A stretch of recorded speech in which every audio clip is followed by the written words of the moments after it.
ज्यादा नहीं, केवल थोड़े दिन और बचे, लेकिन सुने शुरुआत बोलो न बोलो तुम्हारी मर्जी है, लेकिन भगवान की कथा में आए हो तो ताली बजा के खूब मन प्रसन्न करके।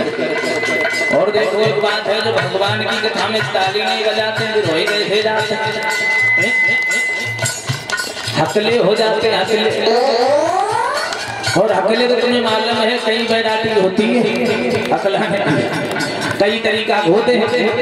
तो भगवान की कथा में ताली बजा के मुंह से केवल बस तुम्हारे दांत दिखाई दे रहे हैं, हमें मालूम कीर्तन गाने केवल बस और कुछ बोले। और कलयुग ने ये कहा था कि हम कहाँ हैं परीक्षक से, तो परीक्षक ने कहा कलयुग तुम वहां रहो जो अपने मुंह से भगवान का नाम ना बोले ताई तो मुंह में जाएगी। जब मुंह में कीड़ा लगा था बोलते हैं हाय हाय हाय हाय राम बचाओ, अगर पहले ही बोलो तो मुंह में कीड़ा काय को लगे। दुख में सुमिरन सब करे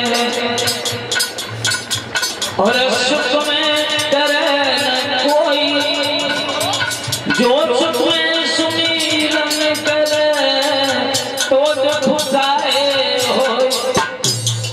जब मुसीबत आती इंसान का तो वो बोलता रहता है हाय भैया हाय राम बचाओ, कहाँ जाए तो।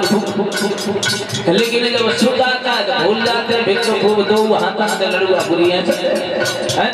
तो दुख सुख बराबर है, इसलिए सभी लोग ताली बजा के बोले हैं